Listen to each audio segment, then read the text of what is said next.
Oke, jadi untuk hari ini kita akan membahas mengenai himpunan basis ya. Himpunan basis dari Popal ya. Nah, Popal ini kan dia peraih apa namanya? Peraih medali lagi, peraih Nobel ya di tahun 1998 lah ya. Di Popal membawa teori split valence untuk himpunan basis. Pemisahan atau perpecahan atau ya gitulah ya. Jadi bisa dibilang itu pemisahan ya. Kalau saya translate sendiri sih pemisahan untuk elektron valensinya gitu. Elektron valensi ya. Oke. Nah, sebelum lanjut dulu ya dengan himpunan basis Popel, inti dari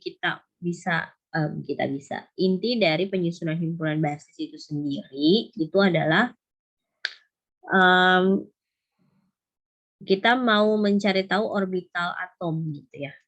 Kita mau membuat orbital atom. Kenapa? Karena orbital atom itu yang kita belajar yang 1s, 2s, terus 2p, 3s, dan seterusnya.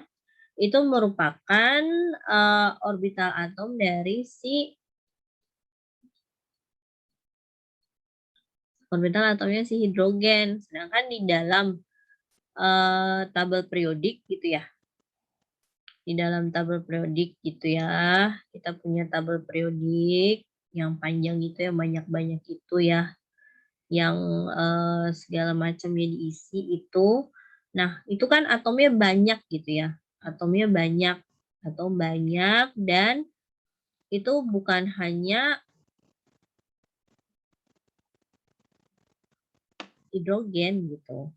Ya, jadi ada helium, ada natrium, ada neon, ada fluor, ada Cl, dan seterusnya gitu ya. Nah, gimana caranya kita tahu orbitalnya masing-masing? Sedangkan yang punya satu S dan segala macam itu cuma punyanya si H gitu ya. Nah, untuk itu kita harus membuat pendekatan sehingga kita bisa tahu nih orbital atom selain hidrogen itu berupa apa lah gitu ruangannya yang diciptakan oleh kimia-kimia ataupun ilmuwan yang lebih mendalami di kimia teori atau kimia kuantum seperti itu. Nah, dari situ makanya semua ilmuwan tuh berlomba-lomba membentuk satu ruangan khusus yang disebut orbital, tapi mereka menamainya itu himpunan basis. Kenapa himpunan basis? Karena himpunan basis itu adalah kumpulan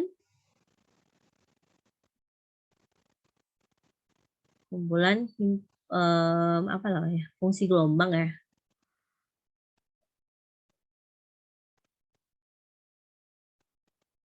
atau kumpulan fungsi gelombang yang mendekati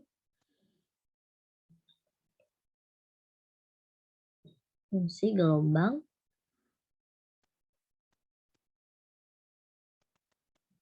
atom hidrogen.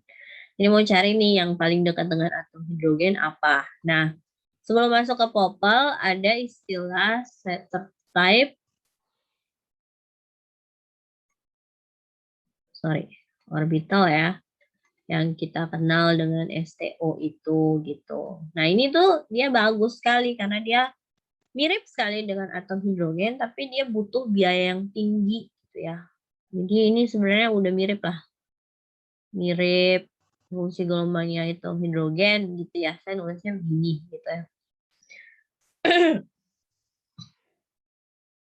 Sudah mirip fungsi gelombang atau hidrogen, tapi karena persamaannya banyak gitu ya, banyak berarti itu butuh penyelesaiannya juga perhitungan yang banyak ya,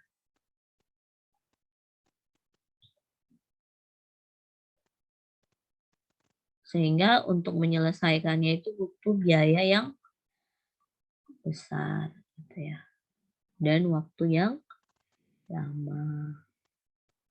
Nah, biar dia maksudnya bisa dikurangi itu biayanya dan waktunya, makanya muncul bentuknya tuh gabungan dari itulah ya. Jadi gabungan dari Slater type orbital dengan Gaussian orbital gitu ya. Seperti itu. Nah, untuk si STO ini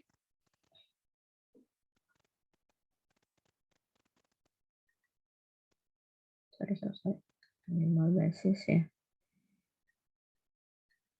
Oke, sebut minimal basis di mana itu misalnya contohnya itu kalau ditulis STO 3G gitu ya. STO 3G. Misalnya kita ngasih contoh lah untuk contoh aja sekalian ya biar gampang gitu ya. Jadi misalnya punya H sama karbon, nomor atomnya kan 1 sama 6 ya. Elektron valensi. Konfigurasi elektronnya kan ini kan 1s1 doang ya. Ini 1s2, 2s2, 2p2 gitu. Nah, ini artinya kalau ditulis begini berarti dibacanya satu orbital Slater ya. Itu dibangun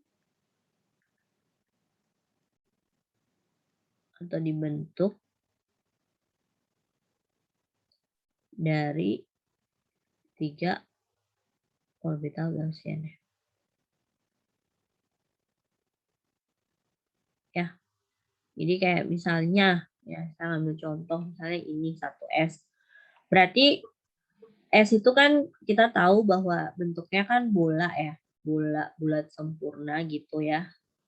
Ya berarti kan ruangannya cuma 1 gitu ya. Jadi untuk 1 orbital S karena ruangannya cuma 1 ya, 1 buah, berarti untuk 1 orbital Slaternya itu dibentuk dari atau dibangun dari 3 primitif ya, Gaussian primitif.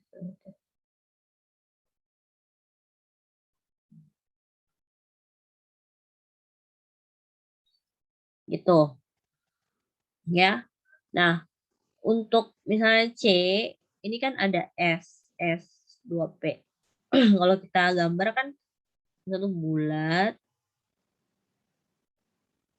ini juga 1 ya. Saya gambar bola gitu ya. Ini ada 3 gitu. Jadi 1 S terus 2 Z gitu ya. Ya jadi ada 3, 1, 2, dan 3. Z, ini PY, PX misalnya ya. Gitu. Jadi ada 3. Nah, untuk 1S itu dia punya 1 orbital Slater ya. Slater yang memiliki 3 primitif Gaussian ya.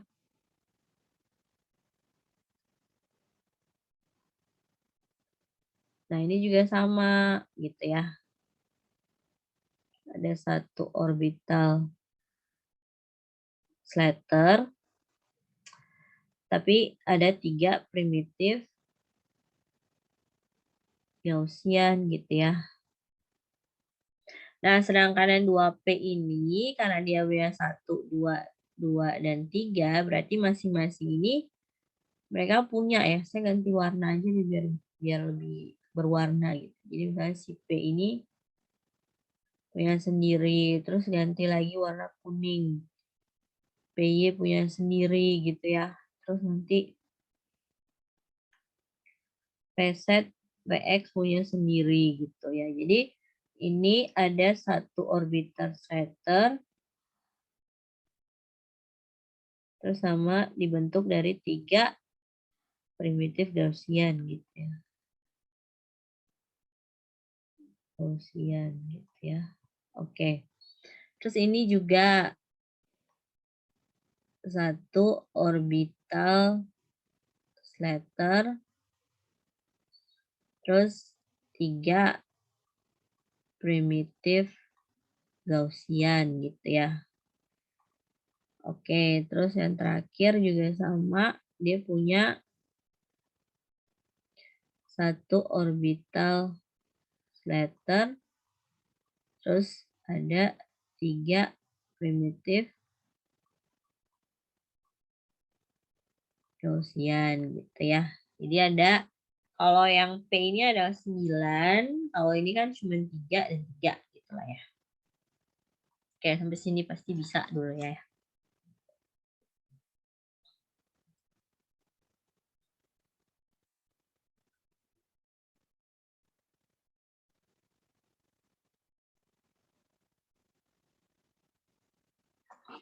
Nah, dari sini kita bisa memahami gitu yang namanya itu apa namanya, himpunan basis split valence gitu. Nah, tadi kan udah ketulis tuh misalnya gue lagi STONG gitu. Jadi setiap orbital Slater dibangun oleh berapa Gaussian gitu ya. Jadi setiap orbital atom ya. Jadi orbital atom ya, bukan orbital molekul gitu kan ya. Itu untuk H sama C gitu ya. 6 lagi. 6, sorry. Nah, ribet gitu kan karena dia tidak membagi 2p2 gitu. Jadi dia langsung semuanya full, semua elektronnya dihitung ya. Jadi every detail semua elektronnya itu yang STONG itu menghitung semua elektron ya. Nah, itu kebayang masih satu atom gitu. Kalau udah jadi kalau untuk atom gampang kan.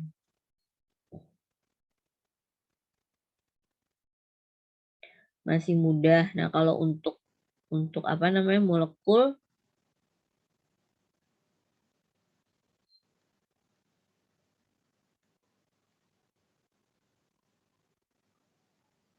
jadi makanya si Popel ini dia menyatakan untuk split valence. Artinya kita membagi 2 ya. Jadi kita membagi elektronnya itu dalam 2 jenis gitu. Jadi ada istilah core elektron atau elektron inti ya.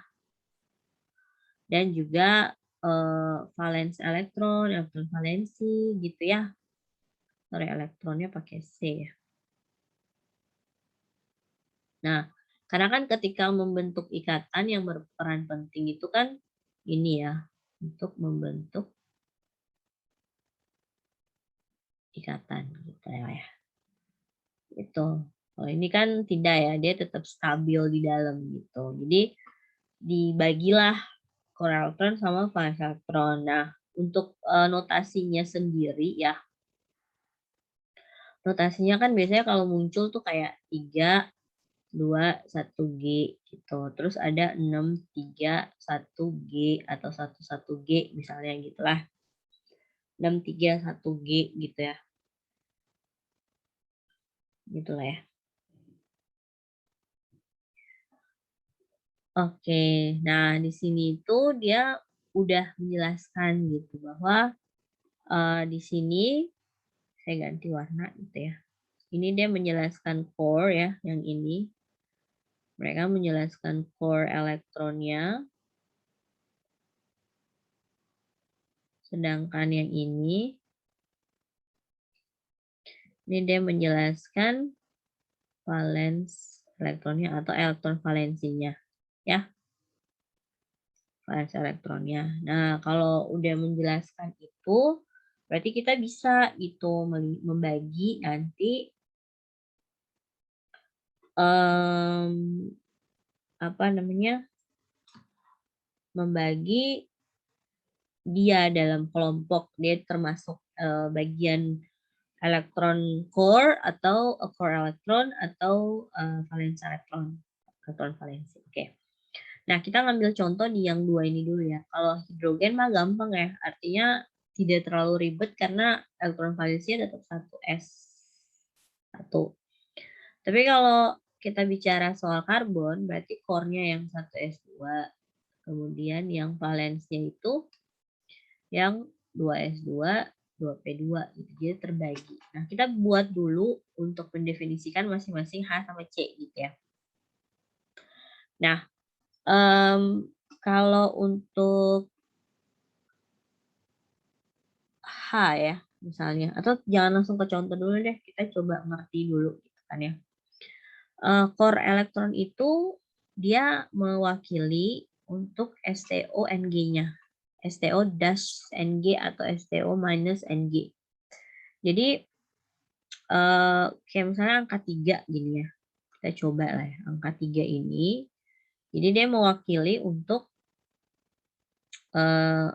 STO-NG kan ya.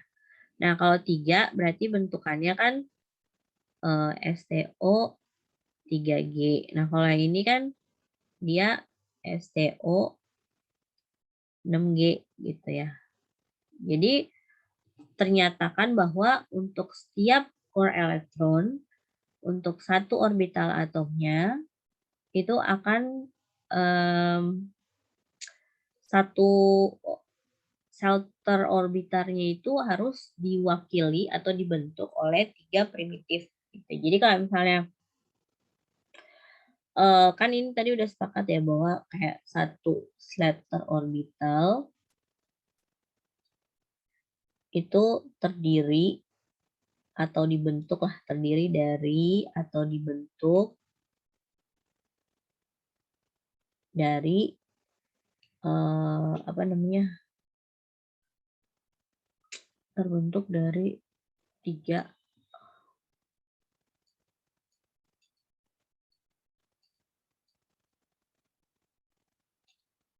Gaussian ya.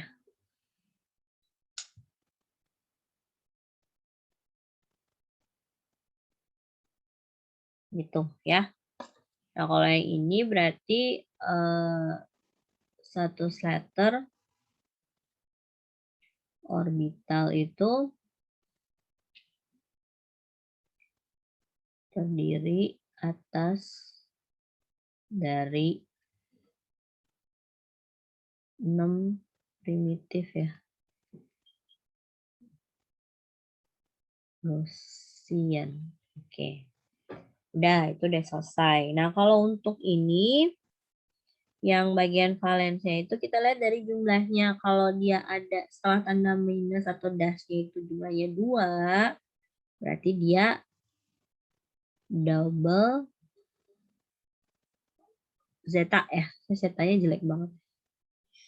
Double zeta ya, zetanya gitu ya. Nah gitulah. Ini nggak usah. Double zeta gitu ya. Zeta.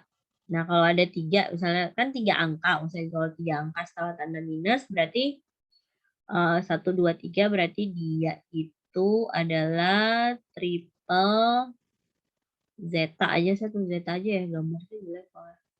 Oke, gitu ya. Triple zeta. Nah, di sini double zetanya itu maksudnya gini, bahwa ada 3 kali, bukan pemisahan sih ya, biasanya kayak apa ya, kayak 3 kali, jadi kayak dipolarisasi atau lebih kayak dibanyakin gitu Gaussiannya. Jadi di sini ada bisa jadi karena dari 2 angka berarti bisa mewakili double zetanya itu maksudnya gini. Ada 2 Gaussian untuk masing-masing zeta. Ya. Jadi kayak misalnya 2 Gaussian untuk zeta yang pertama ya. Dan 1 Gaussian juga untuk zeta yang kedua gitu. Jadi Gaussiannya ada 2, tapi untuk zeta yang 1 dan zeta yang 2. Nah, kalau triple zeta yang ini artinya ada lihat dari angkanya. Jadi ada 3 Gaussian untuk G aja ya kelihatannya. Atau saya hapus biar lebih fasih gitu ya. Kita coba memahaminya gitu ya. Oke. Jadi ini 2 Gaussian ya untuk